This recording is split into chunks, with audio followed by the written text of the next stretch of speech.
That was the principle behind one of the best business decisions I ever made, which was my deal with Vitamin Water back in 2004. Today, I'm celebrated for that decision. But like when I signed with M&M, at the time, it had a lot of people scratching their heads.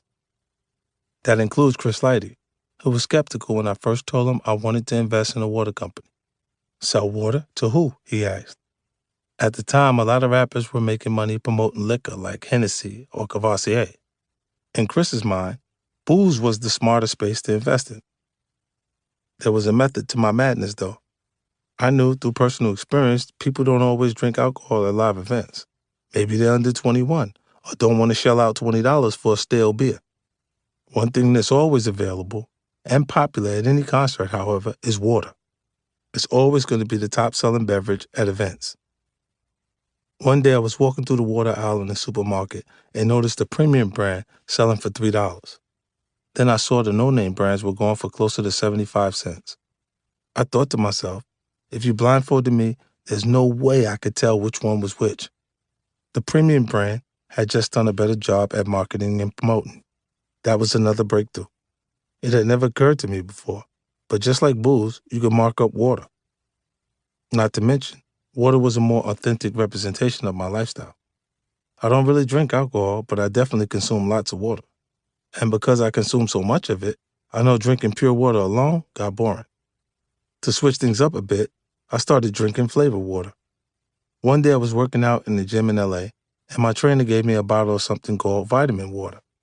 I took a swig and liked it so much that I made a mental note that that was a company I should invest in.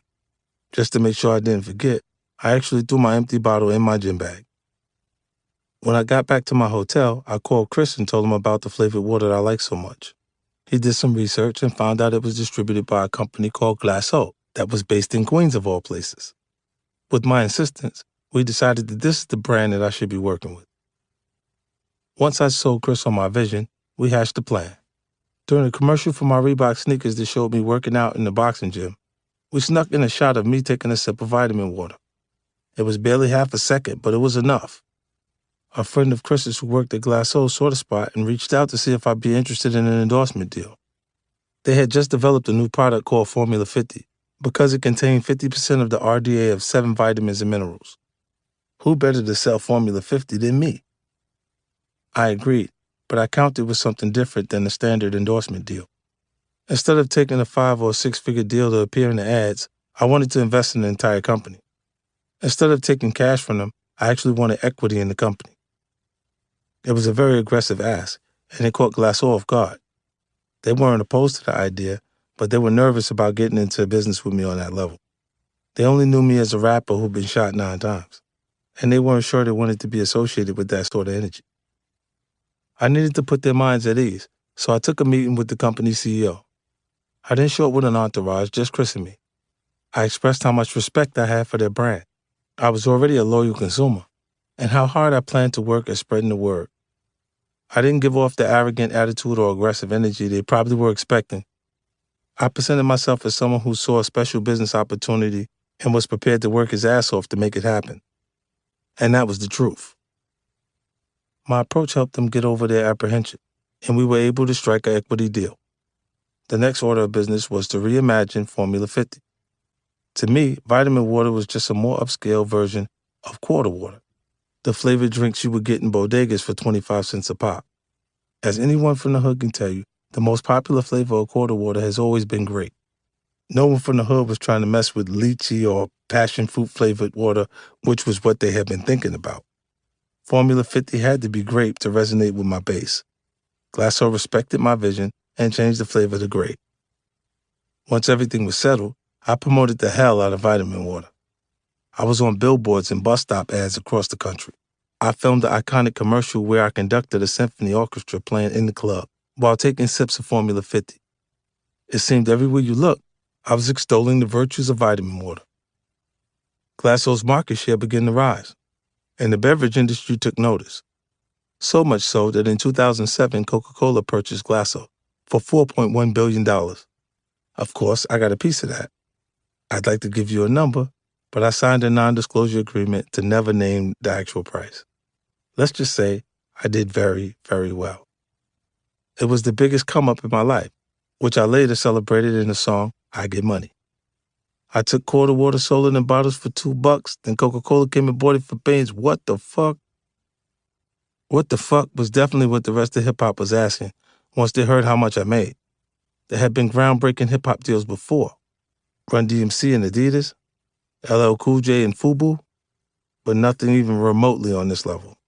In an environment where everyone was looking for the next deal, I had identified with something that was sitting in plain sight, but no one else had been able to see. I was confident enough in my vision not to get caught up worrying about the upfront money. To be fair, I was still riding high off of the success of my recording career and wasn't pressed for another $100K. I understand that not many people may find themselves in that position. Still, no matter what your situation is financially, if you really believe in something, I'd always recommend that you go for a piece of equity over an upfront payday.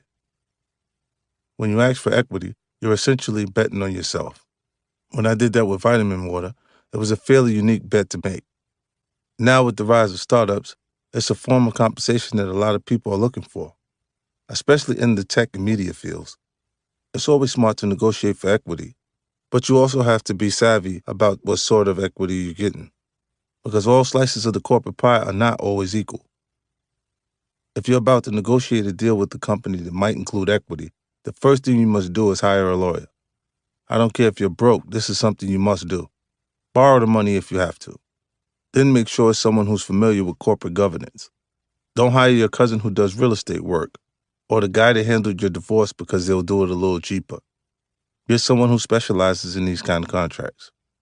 Spending a few extra dollars at this stage, even if it hurts for a minute, can save you a ton of money down the road. You should also familiarize yourself with some basic issues so that you're educated when you do speak with someone. Most people aren't going to be in the same position I was in with Vitamin Water, where I could actually get a piece of the company.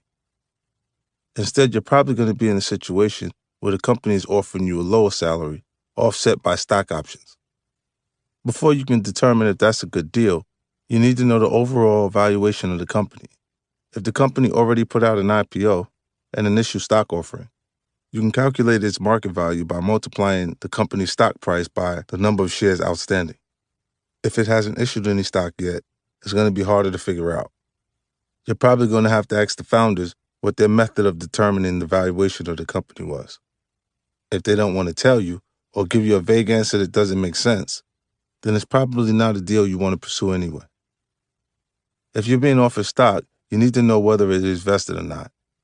Most stock options are vested, which means you have to stay with the company for a certain amount of time before you can cash them in.